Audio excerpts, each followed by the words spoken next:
নমস্কার বন্ধুরা, ভক্তিমূলক কথা চ্যানেলে জানাই আপনাদের সকলকে স্বাগত। বন্ধুরা, আশা করছি ঈশ্বরের আশীর্বাদে আপনারা প্রত্যেকেই ভালো আছেন এবং সুস্থই আছেন।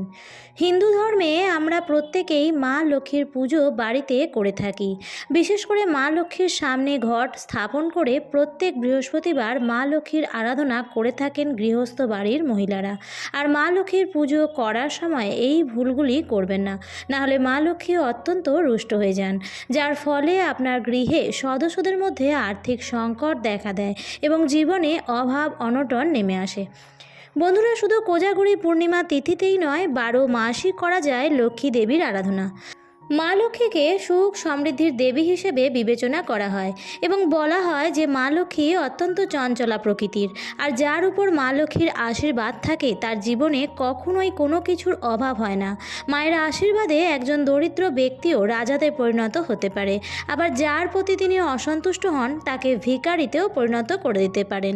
বলা হয় যে প্রতিদিন যারা দেবী লক্ষ্মীর পূজা আরাধনা করে থাকেন তাদের সারা বছর কোনো রকম অর্থের অভাব হয় না। কিন্তু অনেক সময় মা লক্ষ্মীর পূজা করার সময় ভুল কিছু কাজের ফলে আশীর্বাদের পরিবর্তে জীবনে অভিশাপ নেমে আসতে পারে। তাই দেবী লক্ষ্মী পূজা করার সময় কিছু বিষয় অবশ্যই মাথায় রাখা উচিত।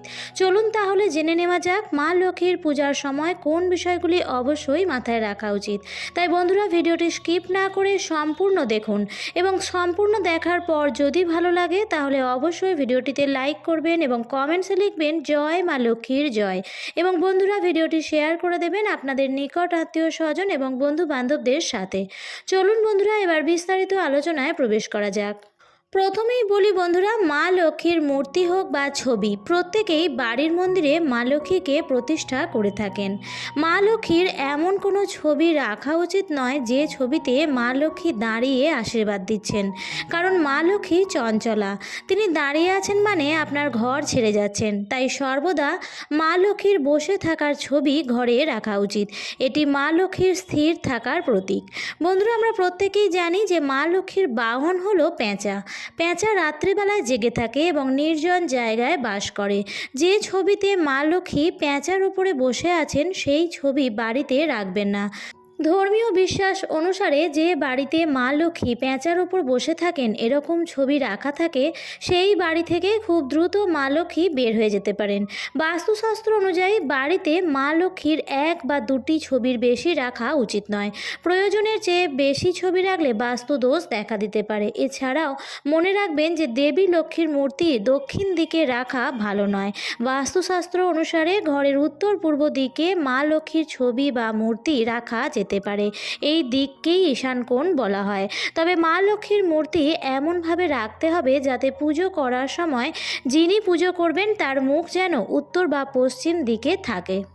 বন্ধুরা, যখন কেউ আমাদের বাড়িতে আসে তখন আমরা তাকে ভেতরে আসার জন্য আমন্ত্রণ জানাই এবং তাকে স্বাগতও জানাই। আবার সেই ব্যক্তি চলে গেলে তাকে আপনি নিশ্চয়ই হাত জোর করে বিদায় জানান। তাই মা লক্ষ্মীর পুজো করার সময় কখনোই হাত জোর করবেন না। হাত জোর করার মানে আপনি তাকে বিদায় জানাচ্ছেন। আপনি যদি বাড়িতে মা লক্ষ্মীকে স্থায়ী বাসস্থান করতে চান তাহলে মা লক্ষ্মীর সামনে কখনোই হাত জোর করবেন না, বরং উভয় হাত খুলে সমস্ত হৃদয় দিয়ে প্রার্থনা করবেন এবং মনের সমস্ত দুঃখ কষ্ট মাকে জানাবেন। তৃতীয়ত বন্ধুরা, তুলসীকে ভগবান বিষ্ণুর প্রিয়তমা বলা হয় এবং ভগবান বিষ্ণুর শালিগ্রাম রূপের সাথে তার বিবাহ হয়। এদিক দিয়ে তিনি লক্ষ্মী দেবীর সতীন।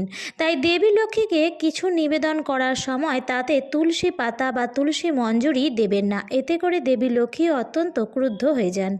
লক্ষ্মী পূজা করার সময় চেষ্টা করবেন প্রদীপের বাতি লাল রঙের করার।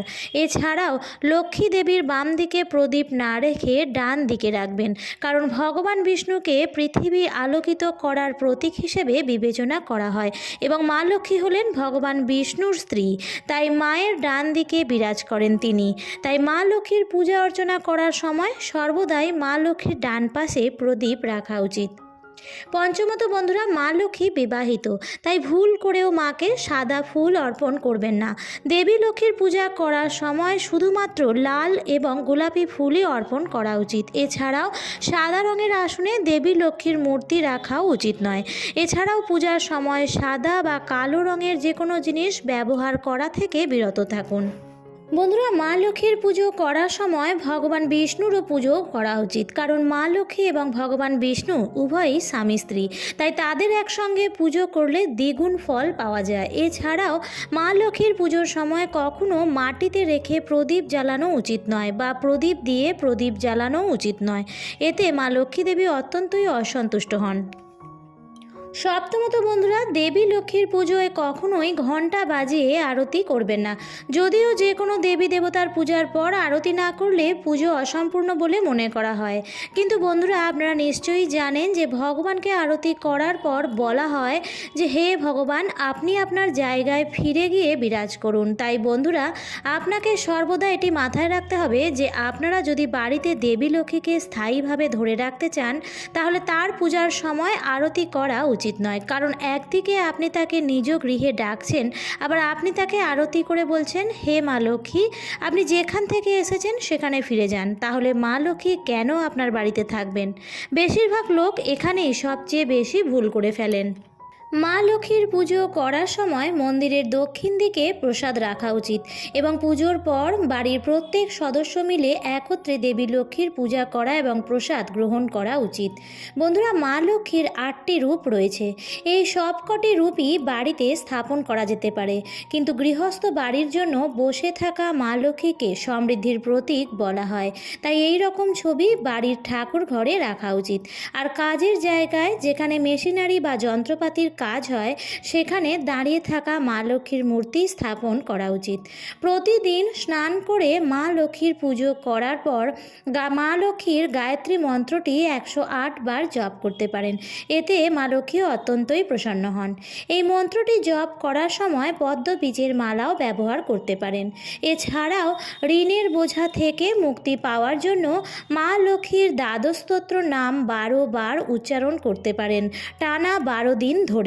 এর ফলে অনেক উপকৃতই হবেন। আর ঠাকুর ঘরে যেখানে মা লক্ষ্মীর পুজো করছেন, সেখানে মা লক্ষ্মীর পাশে কড়ি, গমতী চক্র এবং শঙ্খ অবশ্যই রাখবেন। এছাড়াও মা লক্ষ্মীর শঙ্খ হলো দক্ষিণাবর্ত শঙ্খ।